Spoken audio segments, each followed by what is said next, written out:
What if I told you that Buckingham Palace just made a decision so cold, so irreversible, and so unprecedented that even seasoned royal commentators are questioning whether the monarchy has just crossed a line it can never uncross? What if I told you that the decision wasn't made months ago, or even weeks ago, but mere minutes before the news broke? And what if I told you that this decision doesn't just cut Meghan Markle out of future royal dealings, but also severs her connection to future succession information involving her own children? Before we continue, please hit the like button, subscribe to the channel, and turn on the notification bell for updates. Let that sink in for a moment. Imagine waking up one morning to discover that your name has effectively been erased from every document, every meeting, every protocol, and every official handover concerning the future status of your children. The monarchy, an institution rooted in formality and tradition, has made a ruling that echoes with a level of finality not seen since the removal of Edward VIII's titles after the abdication crisis. And yet here we are, watching history unfold not with the quiet solemnity of royal ceremony, but with the sharp, metallic snap of a door closing, firmly, permanently, without hesitation. This isn't just another royal headline. This isn't another round of media speculation. This is the palace putting pen to paper, stamping it, signing it, and filing it away as law. This is protocol. This is constitutional. This is cold. And whether you're a supporter of Meghan, a critic of Meghan, or someone just watching the royal drama unfold from a distance, you can't deny one thing. Something seismic just shifted. Ask yourself this: what pushed the palace to do this now? What was the final straw that made the institution move from frustration to formality? People close to the situation are whispering about private conversations. Some say there was a series of internal alarms set off by recent interviews, media appearances, and subtle but significant comments made by Meghan herself, comments the palace found destabilizing. Others claim courtiers have been preparing this move quietly for months, drafting, revising, waiting for the right moment to strike so that the public couldn't mistake any of this for emotion, retaliation, or panic. But here's where the story twists. This isn't only about Meghan and the monarchy's relationship deteriorating. This is about succession, the heartbeat of the entire royal system. When you change who gets access to succession communication, you are fundamentally altering the future of the institution. And when you deliberately exclude the mother of two royal children from receiving any and all updates, briefings, or notifications about where her children stand in the line of succession, you are doing something drastic. You are performing constitutional surgery. Why now? Why this? And why in a way designed to send such an unmistakable message? We've seen the signs stacking up over time, haven't we? Whispered tensions between the Sussexes and the palace. The Oprah fallout. The Netflix fallout. The memoir fallout. The podcast fallout. Each time, Meghan and Harry publicly asserted their independence. Each time, the palace responded with silence, until now. The silence has broken. The soft boundaries have been replaced with hard ones. And behind those boundaries lies something more revealing than the announcement itself: the intention. Now let's talk about that intention. What does it mean when the palace says Meghan Markle is excluded from all future succession communications? It means she will not be briefed about constitutional changes. She will not receive updates about her children's future standing. She will not be informed about procedural adjustments, legal decisions, or any internal planning involving Archie and Lilibet's positions. No phone calls, no emails, no quiet messages passed through private secretaries or advisors. Nothing. A wall has been built, and not a symbolic one, a procedural one. This is more than separation. This is severance. You might be wondering, is this normal? Has this ever happened before? Has any spouse, royal or otherwise, been locked out of succession communications relating to their own children? The answer is simple: no, not like this. Not ever. Not with this level of intention.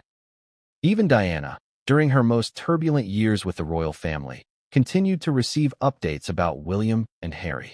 Even Sarah Ferguson, long cut out of royal life, remained in the loop when it came to matters involving her daughters. Even Camilla, before marriage, received more access than Meghan is receiving now. Meghan Markle is being treated differently, and the palace is doing nothing to hide that fact. But the bigger question is, why? To find the answer, we must go back to the language of the announcement. The palace didn't use vague or diplomatic wording. The phrasing was sharp, precise, almost surgical. It made clear that this wasn't a temporary measure. It wasn't conditional. It wasn't pending review. It was, in every practical sense, permanent. They wanted the world to know this wasn't a flexible decision. It was a locked file, sealed in the archives of constitutional protocol. And yet, despite the firmness of the statement, something about it feels reactive, almost defensive, as if the palace is preempting something that hasn't happened yet, or reacting to something they fear might happen next. Could it be another interview? Another documentary? Another memoir? Another controversial public statement? When institutions fear unpredictability, they shut doors. When they fear chaos, they lock them. When they fear exposure, they seal them. So what is it about Meghan that made the palace take this extraordinary step? Some insiders believe it's the possibility of further leaks. Others claim it's about protecting the children from becoming bargaining chips in a media war. Still others say the palace simply lost trust, not in Meghan as a person, but in Meghan as an uncontrollable variable in an institution that relies on stability.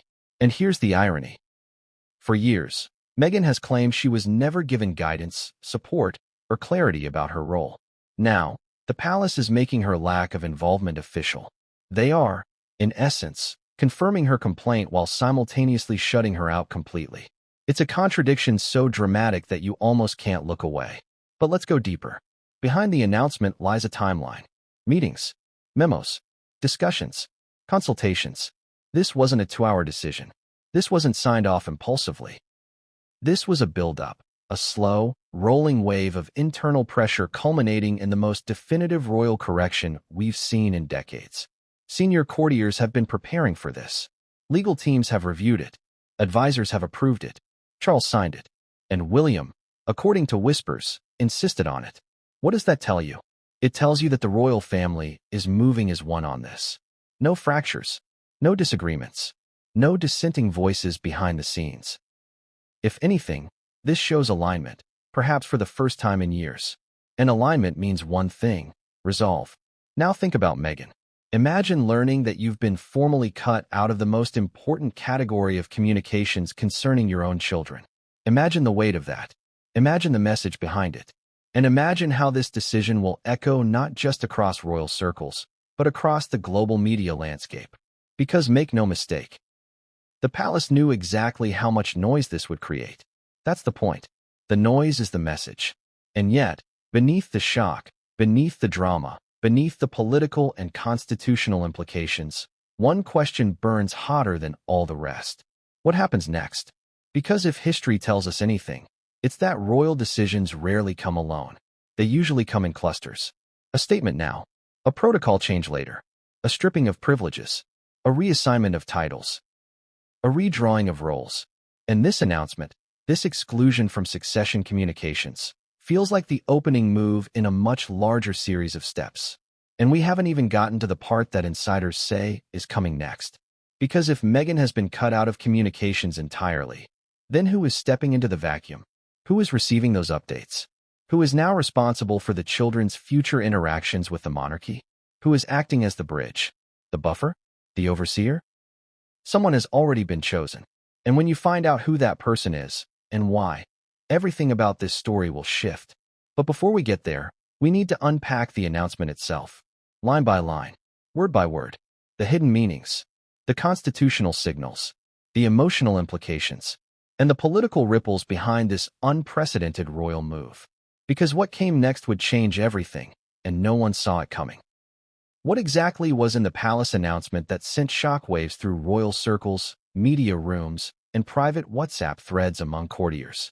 What sentence, what phrase, what coldly crafted line caused even veteran royal correspondents to sit forward in their chairs and whisper, "Oh, this changes everything"? Let's start with the moment the statement dropped. It wasn't gradual.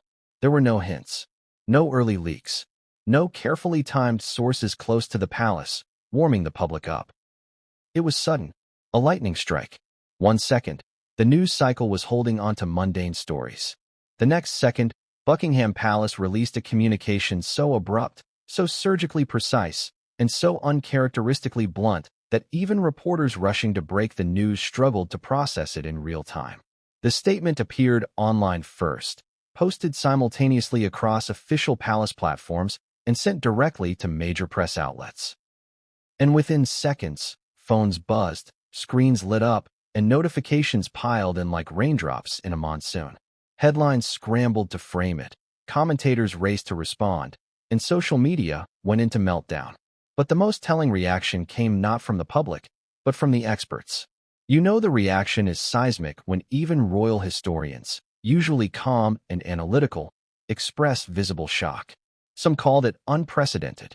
Others called it constitutionally aggressive. A few compared it to moments of historical rupture, when the monarchy made decisions that permanently altered the family's internal structure. But one historian said it best. This statement reads less like a press release and more like a verdict. And that's exactly the tone the palace used. Let's reconstruct the scene step by step. The statement was structured in classic royal format. Introductory line, key decision, constitutional justification, and closing remark. But what made it stand out was not its order, but its force. The palace didn't soften the message with diplomatic phrasing. There were no comforting words like "in due consideration," "following discussions," or "in light of evolving circumstances." No, this statement opened with a line that felt like an ice-cold blade. Future communications relating to the line of succession will be restricted exclusively to individuals recognized as direct participants in constitutional briefings. Read that again. Restricted exclusively. Direct participants. Constitutional briefings. Every word sharpened the boundaries. Every phrase locked a door. But the true bombshell came in the next sentence, the one that royal insiders say was debated the longest, reviewed the hardest, and approved with absolute intention. The Duchess of Sussex will not receive, nor be included in, any present or future communications pertaining to changes, updates, or considerations involving the line of succession, including matters connected to her children.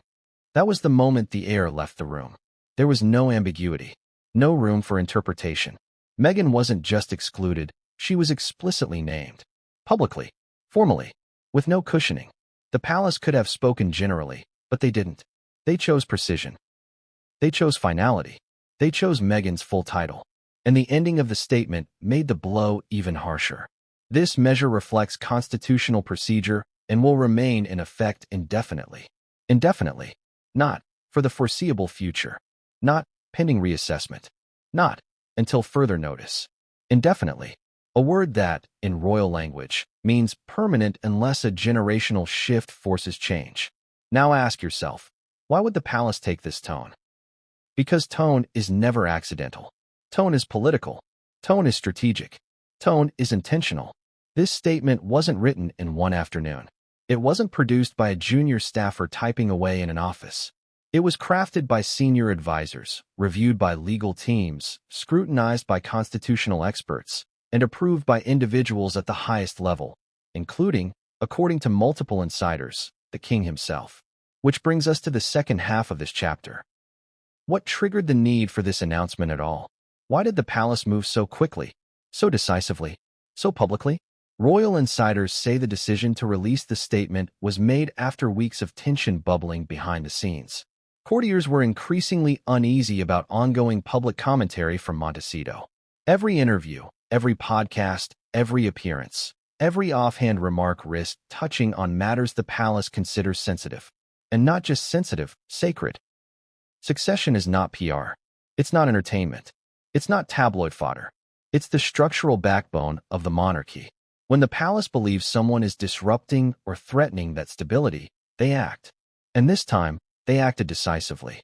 There are whispers, unconfirmed, but persistent, that a recent conversation involving Meghan and an American media figure raised eyebrows at the palace. Not because Meghan said anything inflammatory, but because the palace viewed the discussion as edging dangerously close to matters the monarchy considers private. Some say the subject brushed against titles. Others say it brushed against future royal roles. Still others claim the palace simply lost trust in her discretion. Whatever the catalyst, it was enough to send alarm bells ringing. And once the alarms ring, the palace doesn't panic, it solidifies. It builds walls. It seals information. It locks the system. Still, the question remains, why make the announcement public? Why not simply adjust internal procedures quietly? Why not let the decision circulate behind closed doors? Because the palace wanted clarity. They wanted the world to understand the finality. They wanted to send a message, one that extends far beyond Meghan herself. They wanted this moment documented. Not whispered, not leaked, not rumored. Documented. By putting the decision on the record, the palace accomplished three things. First, it removed all potential for misunderstanding. Second, it signaled institutional unity. Third, it warned anyone, not just Meghan, that certain lines are not to be crossed. And here's the most striking part. Within minutes of the announcement, reporters began digging into their contacts inside the palace. And nearly every insider repeated a similar phrase. This was a long time coming. A long time coming. A chilling phrase, because it implies the palace had been waiting, watching, assessing, and finally deciding. Now was the moment to execute the move. But if we dig even deeper, a new layer emerges. A constitutional expert noted something fascinating about the announcement structure, something that wasn't obvious on first read, something he described as a silent clause. The expert pointed out that the statement didn't merely exclude Meghan. It subtly redefined who counts as an eligible participant in succession briefings. And that definition aligns perfectly with individuals who are currently inside the royal fold and excludes anyone outside of it. Even spouses, even parents, even individuals with titles but lacking active royal status. This wasn't a Meghan-only lockdown. It was a tightening of the institution's circle, with Meghan simply frontline collateral. And that raises a bigger question. Was this decision truly about Meghan, or was Meghan simply the most visible symbol? Because when an institution redefines eligibility, it is usually preparing for future scenarios, future conflicts, future risks. In other words, this decision may be about more than today. It may be about the monarchy's next decade, or even the next reign. This leads us to the public fallout. The moment the announcement hit social media, the narrative fractured instantly. Some were furious. Some celebrated. Some were stunned. Many simply whispered, "What does this mean for the children?" After all, the heart of this decision isn't Meghan. It's the children. Archie, Lilibet, their positions in the line of succession, their future roles, if any, their relationship with the crown, their informational access, their representation. If Meghan is excluded, who receives the updates instead? Who becomes the point of contact?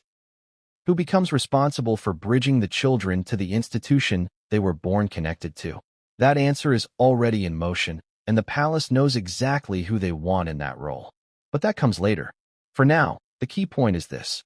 The palace statement was not merely an administrative announcement. It was a repositioning, a reshaping, a recalibration of royal boundaries. And it was executed with a severity we rarely see from a monarchy that typically favors gentler, more ambiguous phrasing. And the timing, the timing, could not have been more deliberate. Sources say the final sign-off happened during a private meeting inside the king's office. Some say William played a decisive role. Others claim high-ranking constitutional advisors pushed hard for the decision. All agree on one thing. The statement was not released lightly. And the decision was not made in isolation. Because the palace never acts alone. When they move as a system. And when the system shifts, even by a single inch, the ground beneath it trembles. But here's where the story deepens. Hidden in the aftermath of the announcement is a detail no major outlet has fully discussed yet. A detail that reveals what the palace truly fears, what they're truly preparing for, and why Meghan's exclusion is only the first step in a much larger plan. And once you hear what that detail is, you'll understand why insiders say the announcement wasn't the end of the story. It was only the beginning.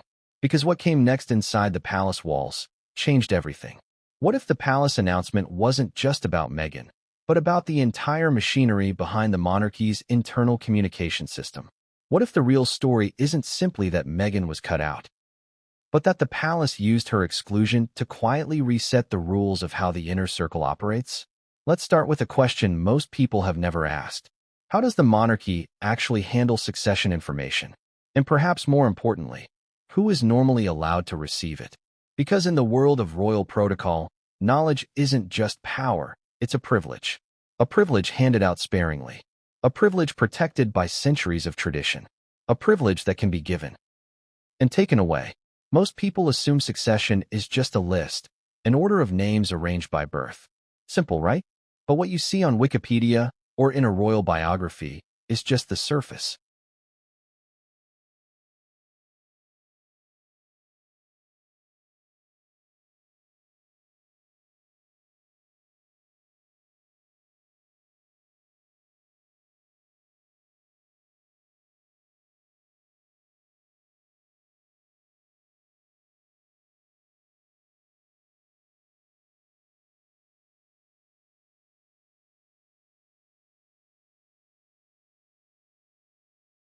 Births, deaths, divorces, legislation, titles, citizenship, parliamentary decisions, unexpected succession events, emergency protocols, constitutional amendments. Meghan will not be informed. Think about that. There could be a sudden constitutional event that fundamentally alters her children's lives, and she might learn about it from a news broadcast while drinking her morning coffee in Montecito. And here's the uncomfortable reality. This isn't an oversight. It's not a loophole. It's not an accident. It's intentional. So why did the palace do it? To understand, we must explore the one principle that governs succession communication: confidentiality. Confidentiality isn't just tradition, it's survival. The monarchy's power rests on predictability and stability. Leaks, misstatements, and misunderstandings can create diplomatic crises. Imagine the chaos if a private succession update became public prematurely. Imagine the global consequences if an heir's future status were discussed openly. Now ask yourself, has Meghan ever spoken publicly about matters the palace wished she hadn't?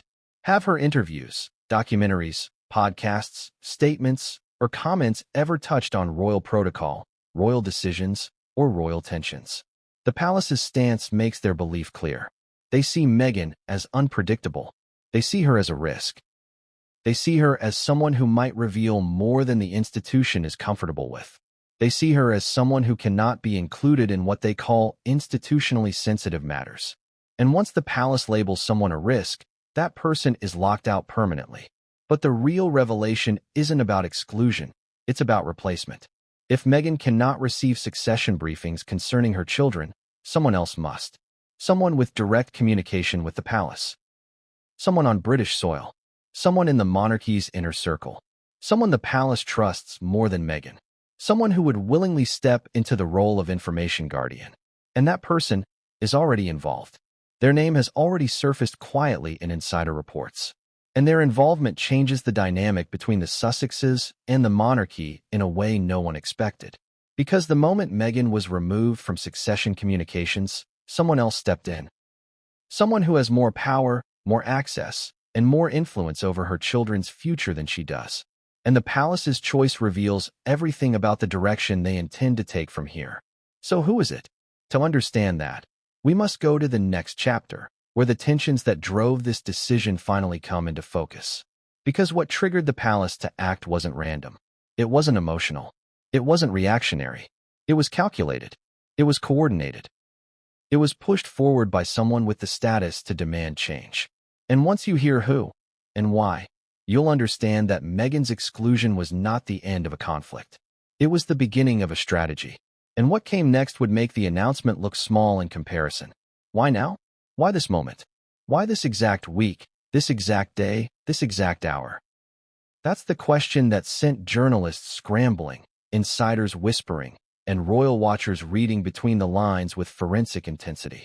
Because one thing was clear from the second Buckingham Palace released that icy, surgical statement.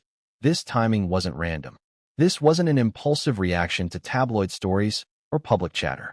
This was a move with intention, purpose, strategy. And it was executed with the kind of synchronized precision the monarchy usually reserves for major transitions, national crises, or the preparation of a new reign. So what made the palace act right now? To answer that, we must pull back the curtain behind the scenes to the quiet hallways of St. James's Palace, the advisory rooms at Clarence House, and the private offices inside Buckingham Palace where decisions like this are dissected, debated, and finally stamped with a seal of royal authority. Because something happened. Something triggered the palace. Something shifted the internal mood from caution to urgency, from patience to action, from silence to a statement so final it left even seasoned courtiers stunned.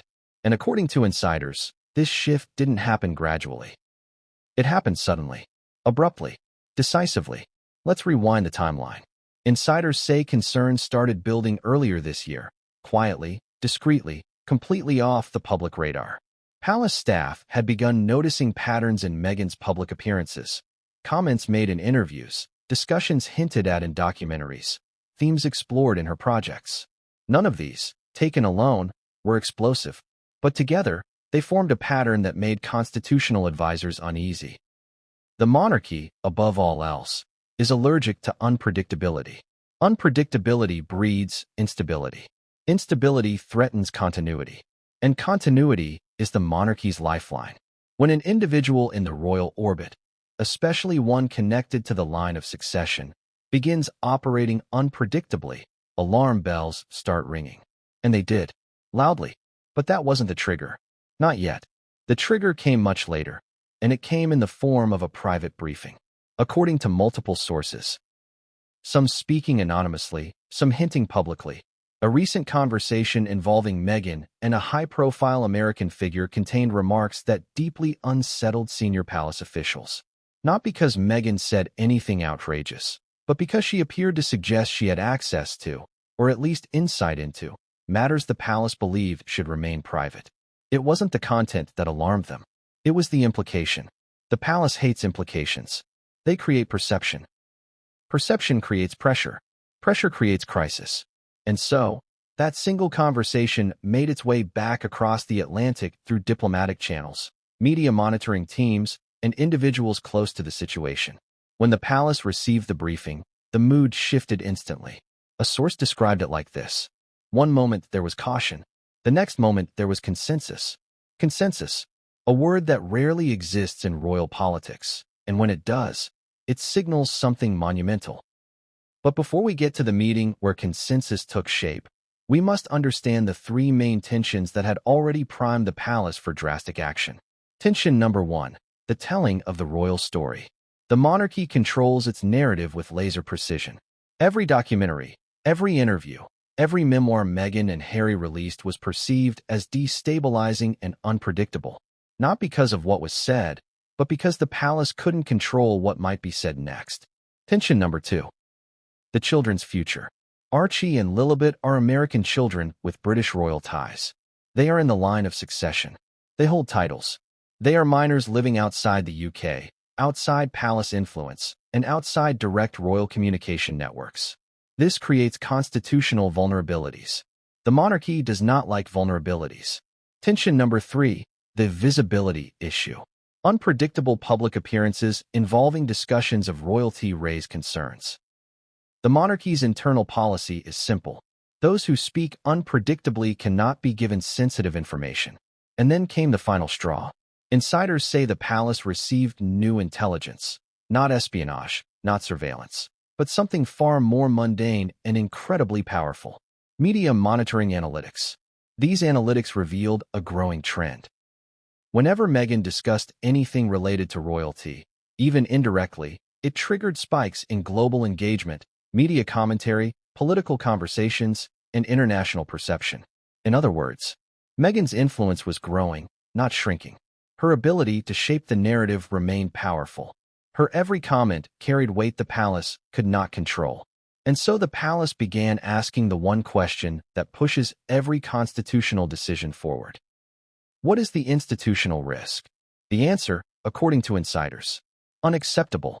But the final moment, the moment everything snapped into place, came during a confidential meeting at Clarence House. Multiple senior advisors attended. Private secretaries were present. Legal counsel was consulted. Constitutional experts weighed in. And the heir to the throne was fully involved. And according to one source, the turning point came when a senior advisor asked, if an unexpected succession event occurred tomorrow, who would receive communications for Archie and Lilibet? Silence. Not because they didn't know the answer, but because the answer created discomfort. Ordinarily, the mother would receive it. But the palace had already deemed Meghan a risk. Thus the question became, can we afford to brief her in such a scenario? Another silence. And then, unanimously, no. The decision crystallized in that moment. A source close to the discussion said, it wasn't about punishment. It was about clarity. We needed certainty in a future crisis scenario. But that raises a much deeper question. Why was a crisis scenario even being discussed? Why now? Why this urgency? Why this focus on immediate preparedness? Some insiders believe it's tied to the current monarch's health. Others point to William's increasing role. Others say the palace is preparing for a decade of accelerated transitions. And still others claim constitutional advisors have pushed for tighter control as the monarchy modernizes. But there's another theory, one insiders whisper about carefully, the Meghan variable. The idea that the monarchy cannot afford an unpredictable player with a global platform being connected to sensitive information that could, even unintentionally, destabilize public confidence. And here's where things get more complicated. This decision didn't originate from spite. It didn't spring from emotion. It wasn't triggered by personal dislike. It was rooted in structural logic. The monarchy sees itself not as a family, but as a system, a machine. A symbolic machine that must function at all costs. And when the system evaluates a person not on sentiment, but on stability, the conclusion becomes brutally impersonal. If someone could threaten continuity, they must be distanced from information. It's harsh. It's cold. It's mechanical. But it's how the monarchy operates. Now, the decision wasn't complete yet. There was another layer, one far more sensitive and far more politically loaded. Government awareness. Yes, the UK government was briefed. They were not asked for permission. They were not involved in the decision. But they were informed, as they must be, because succession protocols intersect with constitutional law. And according to insiders, government officials did not object. Some even expressed relief. That's when the palace knew the decision would stand. All that remained was execution, drafting, reviewing, signing, timing, publication. And the timing, the timing, was not chosen casually. The announcement was released during a period of relative quiet in the royal calendar, ensuring the story would dominate headlines without competing with major engagements. It was also released shortly before a series of private meetings involving the king and heir. Meetings insiders say are connected to larger succession planning currently underway. In other words, this announcement was step one. But step two is far more controversial. The palace has identified who will receive succession briefings in Meghan's place. And the identity of this person explains everything about why the monarchy acted now and where they're heading next. Because the moment Meghan was cut out, someone else had to be cut in. That person is powerful, trusted, close to the children, aligned with the monarchy, and fully prepared to serve as the institutional bridge Meghan no longer can be. So who is it? To reveal that, we need to go to the next chapter, where a secret briefing and a confidential meeting transformed this decision from theory into action. And what came next inside Windsor Castle would stun even the most seasoned royal watchers. Who replaces Meghan as the informational bridge for Archie and Lilibet? That question has been hanging over this entire unfolding drama like a storm cloud. And the answer, the palace's chosen successor communicator, is the key to understanding the true magnitude of this decision. But before we reveal the identity of that person, we must examine the part of the story that the palace has been trying to downplay quietly, the children. Because make no mistake, the decision to exclude Meghan isn't really about Meghan at all. It's about succession. It's about security. It's about the future fabric of the monarchy. It's about the next generation, and two children who are technically royal, but growing up thousands of miles away from the institution that defines their titles. And that distance, physical, ideological, emotional, is at the very core of this unprecedented move. So let's begin with a question many people haven't dared to ask. Why would the palace deliberately cut the mother of two royal children out of the loop on matters involving her own children's constitutional futures? Why break centuries of unwritten tradition? Why override the parental norm? Why take the risk of public criticism? Why risk appearing cruel, cold, or indifferent? Because from the palace's perspective, the stakes are higher than sentiment. And nothing elevates those stakes more than the status, location, and vulnerability of Archie and Lilibet. Let's unpack it. For centuries, royal children have grown up inside the royal cocoon, literally and figuratively. They were raised within palace walls. They were taught palace rules. They were protected by palace systems. They were monitored, guided, and prepared for institutional responsibilities. But Archie and Lilibet are different. They're growing up in California. They're outside the monarchy's reach. They're outside the UK legal jurisdiction. They're outside the Crown's protective infrastructure. They're outside the traditions that would normally shape their identities. And that makes them constitutional anomalies. A royal insider put it this way: they are royal children geographically raised as private American citizens. That creates unprecedented complications. In other words, Archie and Lilibet are simultaneously inside and outside the monarchy. Inside by blood, inside by title, inside by succession, but outside by culture, outside by upbringing, outside by influence, outside by proximity.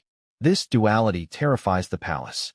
Because children who grow up outside the institution are children the institution cannot anticipate. They cannot train them. They cannot influence them. They cannot shape their worldview. They cannot groom them for future roles. They cannot guarantee loyalty. And the palace's entire succession system relies on loyalty. Now at another layer. Their primary guardian, their mother, is also outside the institution. Not merely physically, but ideologically. Not merely emotionally, but publicly. Not merely by circumstance, but by choice. This creates a triad of tensions the palace must manage. Tension A: the children are royals by law but Americans by environment. Tension B: the mother is vocal, independent, and unpredictable. Tension C: the father is tied to the monarchy but estranged from the institution that governs it. This combination has no precedent in the past 1,000 years of British royal history. There has never been a royal child raised permanently abroad, a royal child with dual citizenship, a royal child growing up outside monarchy influence, a royal child whose custodial parent is openly critical of the institution. Not one. Even when royals traveled, studied abroad, or temporarily lived overseas, they remained institutionally tethered. Archie and Lilibet are not tethered, and that terrifies the palace. Succession relies on predictability. Predictability requires proximity. Proximity requires trust. The palace does not trust Meghan, and that distrust intensifies whenever the conversation returns to the children. Because while Meghan may be an adult who can express opinions, write memoirs, or record documentaries, Archie and Lilibet represent something much more delicate. Future potential royal actors. Even if they never serve as working royals, their status alone gives them symbolic power. Symbolic power becomes political power. Political power becomes media power. And media power becomes influence, the very thing the monarchy obsessively regulates. Now imagine that influence being shaped entirely outside the monarchy's reach. That's the scenario the palace fears. And that fear drove the decision to remove Meghan from all future succession communications, especially those involving her children. Here's where things become even more consequential. Children in the line of succession must have an official point of contact. Someone who receives updates. Someone who handles legal notifications. Someone who can be briefed during emergencies. Someone who can represent the children in royal matters. This person must be trusted. They must be loyal to the institution. They must be geographically accessible. And they must have a role or position that makes them accountable to palace protocol.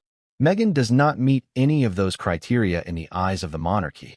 So the palace moved her aside, not because they wanted to punish her, but because they wanted someone else in her place, someone who does fit the criteria. But before we reveal who that person is, let's examine the deeper constitutional logic behind the palace's approach. Succession communications involving minors fall under a category called guardianship oversight protocol. While this phrase never appears in public documents, it governs how the palace interacts with the parents of minor heirs. Usually, the rules are simple. There is always a designated adult who acts as the child's institutional bridge. In most cases, that person is the child's mother or the child's father. But when the palace deems a parent unsuitable due to risk, distance, or instability, they may appoint an alternate guardian for specific constitutional communications.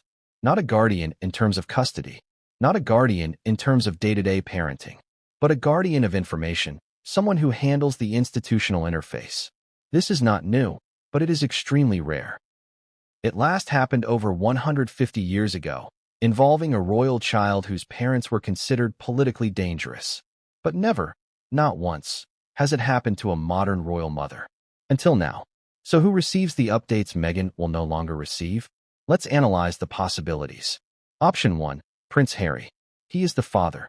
He remains in the line of succession. He is legally tied to the monarchy. He is familiar with palace protocol. But insiders say the palace is wary of Harry's emotional volatility and divided loyalties.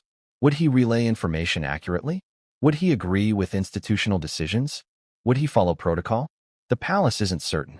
Option 2. A senior royal. Someone fully embedded within the institution. Someone the monarchy trusts implicitly. Someone who can maintain the children's connection. This is not unprecedented. If parents are considered unsuitable, the monarchy may assign a royal representative for communication. Option 3. A legally appointed contact. A private secretary or constitutional advisor. This is possible, but unlikely. The palace prefers a blood relative royal.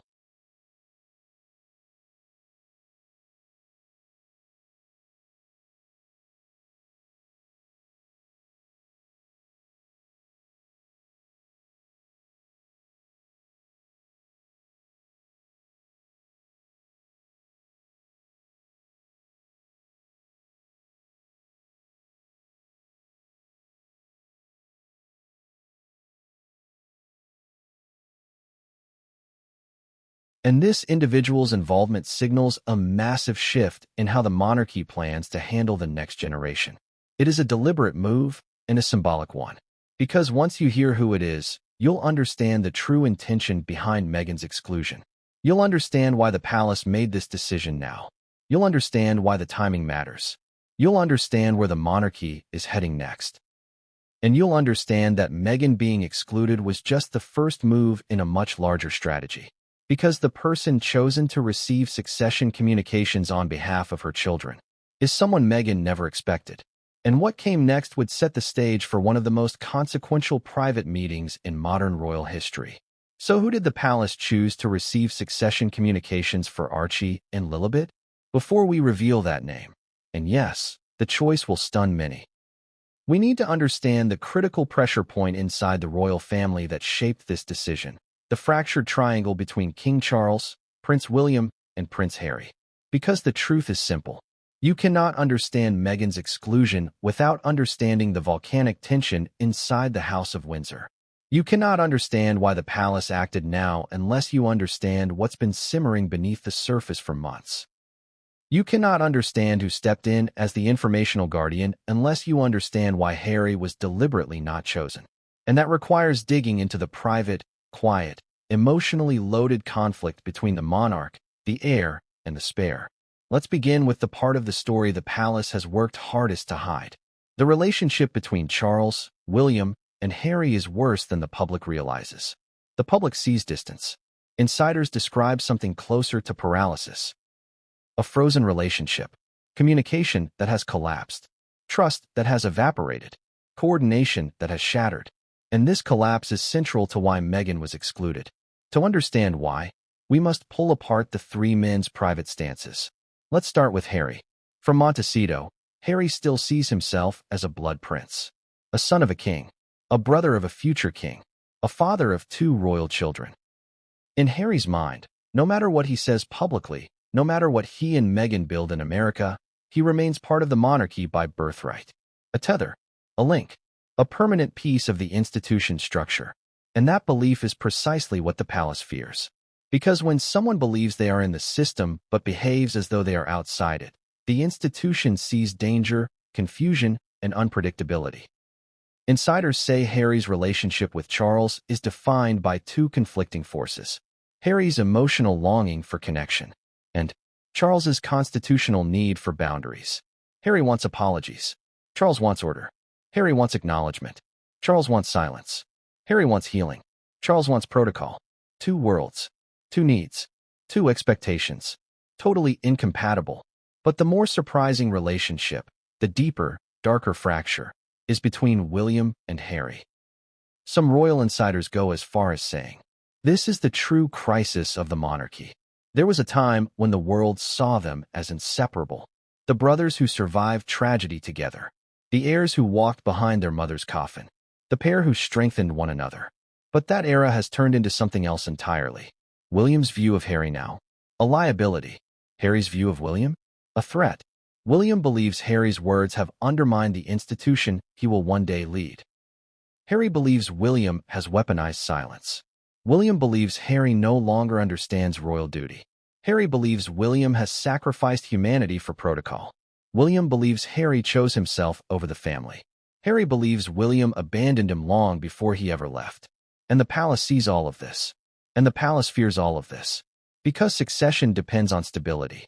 And the relationship between the heir and the spare is unstable. Now at Meghan. William has reportedly made it clear behind closed doors. He does not trust Meghan with sensitive information. He does not believe she respects royal boundaries. He does not believe she understands the constitutional stakes. And he absolutely does not want her influencing the next generation of heirs. This is not personal, insiders say.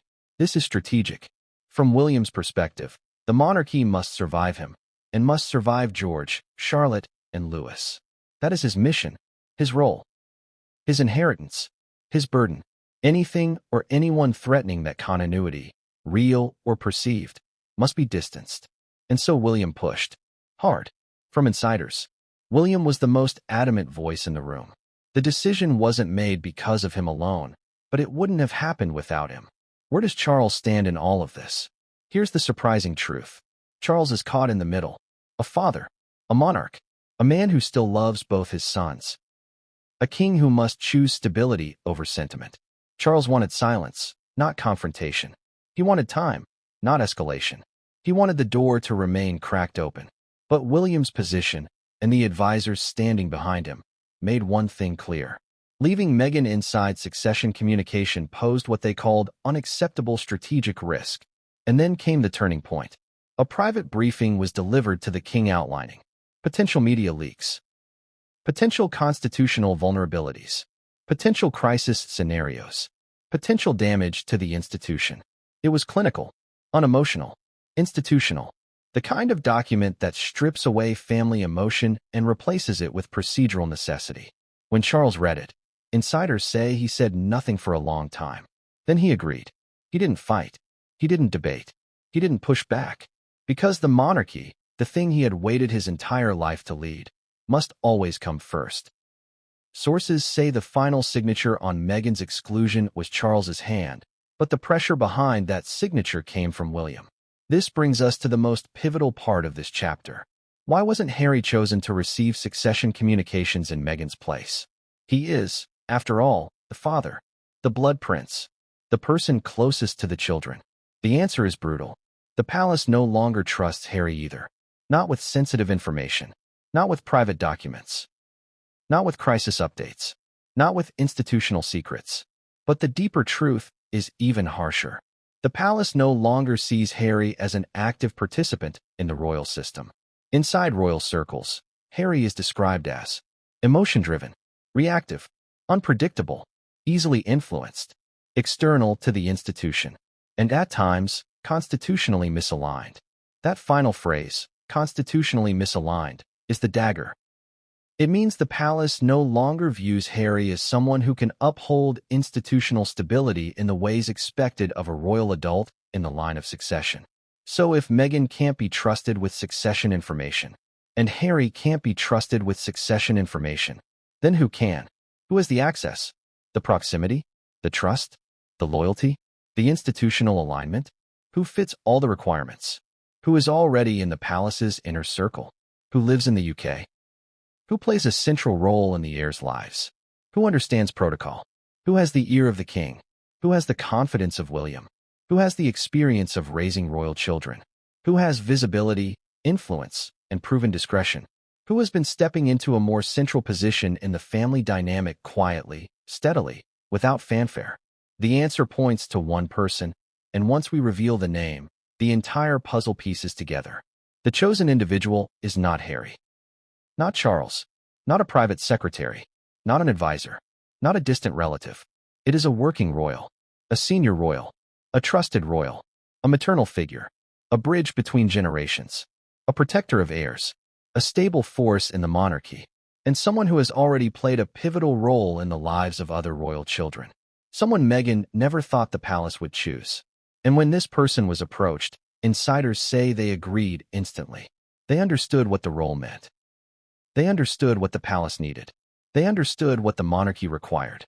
They understood the responsibility. And they accepted without hesitation. Who is she? To reveal her, we must travel next to the confidential briefing that labeled Meghan a destabilizing variable. Because inside that briefing, the palace quietly identified the person they now trust more than Meghan. The person who will receive updates involving Archie and Lilibet instead. And once you hear her name, everything about the palace's strategy will suddenly make sense. And what came next would reshape the royal landscape in ways no one saw coming. Who is the woman chosen to stand between Meghan and her children's royal future?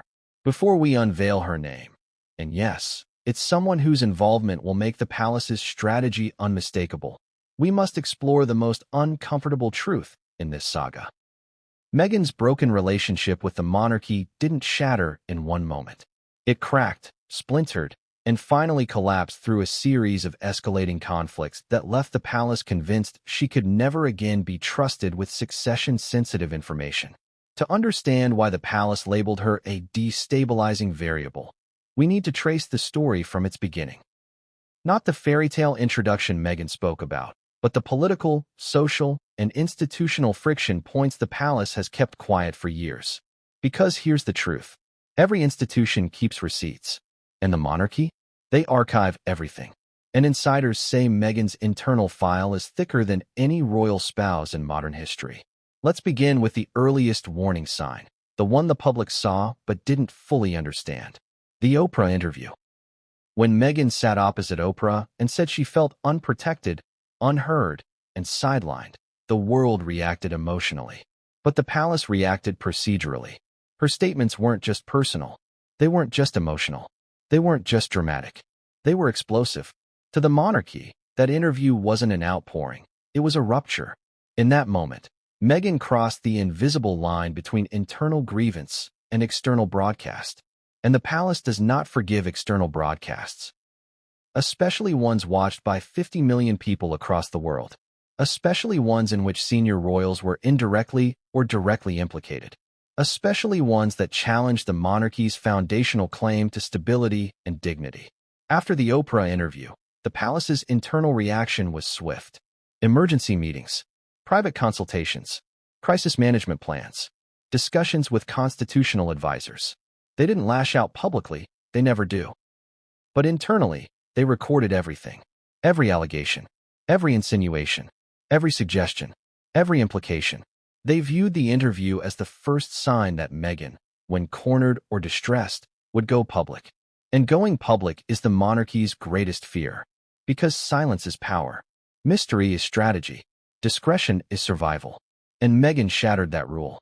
The palace saw Oprah not as an isolated moment, but as a pattern waiting to repeat. They were right. The books, the docuseries, the revelations. After Oprah came the slow drip of damaging narratives. Harry's memoir, Meghan's interviews, their Spotify accusations, their Netflix series, their references to racism, neglect, and institutional cruelty. Each time, the monarchy's silence grew heavier, but their internal notes grew thicker. Because each revelation did not merely express emotion, it revealed internal workings. Private conversations, names of royals, arguments inside the family, unwritten rules, ceremonial conflicts, protocol clashes, staff tensions, secret meetings, unpublished discussions. Every time Meghan or Harry spoke, the monarchy's greatest weapon, opacity, cracked a little more. And for an institution built on mystique, secrecy, and tradition, cracks are existential threats. But Meghan's public statements weren't the only reason she was flagged internally. There was something deeper, more procedural, that chilled the palace's confidence in her. The unmanaged variable label. At some point, according to insiders, Meghan was given an internal classification, a phrase rarely used and never spoken outside confidential circles. Unmanaged variable. This label means two things. The individual acts outside predicted patterns. The individual's behavior cannot be influenced by institutional boundaries.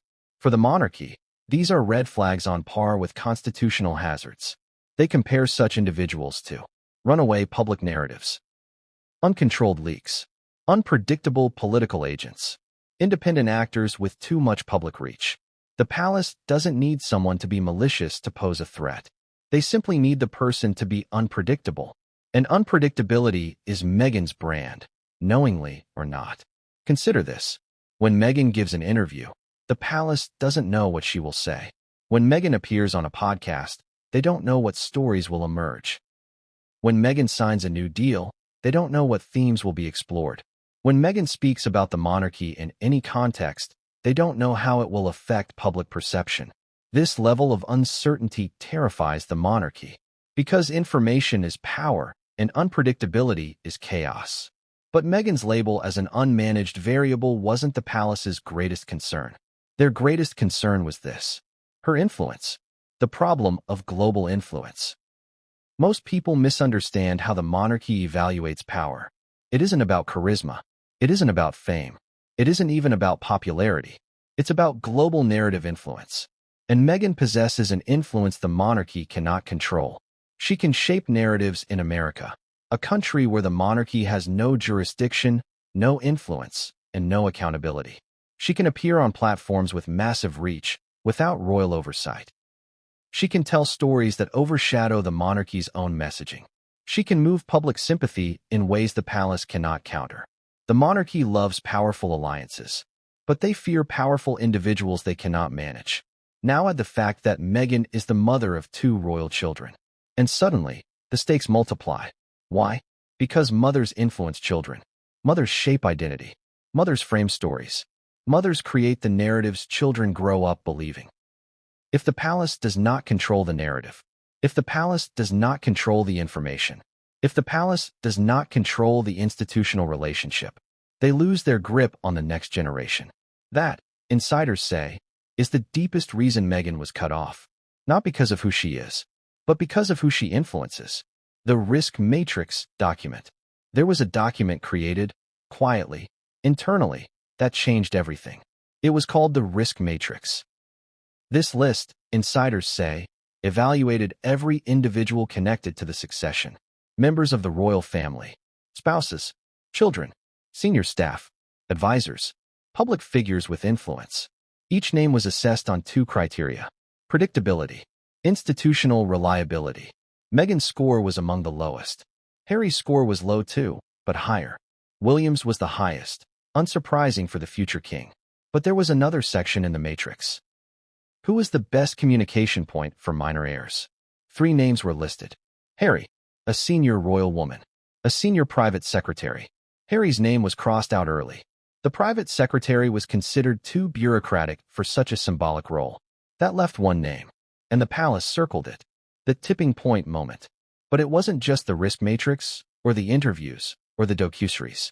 It was a specific moment, a phrase uttered during a recent public conversation. Insiders say Meghan, during a filmed conversation, made a comment that the palace interpreted as presuming access to royal updates, or implying knowledge of internal matters, or referencing conversations that should have been private. Even if Meghan didn't mean it that way, the palace heard it clearly. She still believes she will be informed. That assumption, harmless or not, triggered a wave of concern, because the palace had already decided she would not be informed. And so the monarchy's internal stance shifted from "she may leak" to "we must prevent leaks." She may misinterpret to "we must clarify boundaries." She may reveal patterns to "we must cut her out entirely." That shift led directly to the next stage, the identification of the person they would trust in Meghan's place. The royal who was chosen. The chosen royal was someone who met every criterion. A woman, a working royal, a mother of heirs, a trusted figure, a stabilizing presence, a guardian of tradition, someone who has guided royal children before, someone who is institutionally aligned, someone who is close to William, someone who has the king's confidence, someone with a spotless record of discretion, someone with unmatched access to royal information. And Meghan knows her well. Their relationship has been strained since early in Meghan's royal life. There were disagreements, tensions, misunderstandings, reports of conflict, rumors of frostiness, stories of protocol clashes. This person was the last person Meghan expected the palace to choose, but the first person the palace knew they could trust. The woman chosen to receive succession communications involving Archie and Lilibet is Catherine, Princess of Wales. Yes, Kate. The palace chose Kate, the future queen, the mother of the future king, the woman whose children rank above hers, the woman seen as the monarchy's most stable maternal force, the woman William trusts completely, the woman Charles admires deeply, the woman the institution sees as the blueprint for future royal motherhood. Kate will be the one receiving all the information Meghan will never see. But here's where the story sharpens. Kate didn't just accept the role. She reportedly played a quiet, but pivotal part in the palace's decision. And to understand that role, and the private moment that sealed the palace's final verdict, we must move to the next chapter. Because what came next was the confidential briefing that officially labeled Meghan. To understand the gravity of what happened next, you must imagine the atmosphere inside the most restricted briefing rooms of Buckingham Palace. No cameras, no reporters, no courtiers milling about. Just a small circle of senior advisors, constitutional experts, and high-ranking members of the royal household seated around a long, polished table. Heavy curtains drawn, doors closed, security outside. Silence thick enough to feel. This wasn't a routine update. This was a crisis briefing, and its subject was Meghan Markle. Formally, directly, unavoidably, the palace had reached a point where private concern had become institutional alarm. And when the monarchy feels threatened, it doesn't scramble, it strategizes. So what exactly happened inside that confidential briefing? Let's reconstruct it step by step, piece by piece, drawing on insider accounts, structural patterns, and the exact phrasing insiders say was used.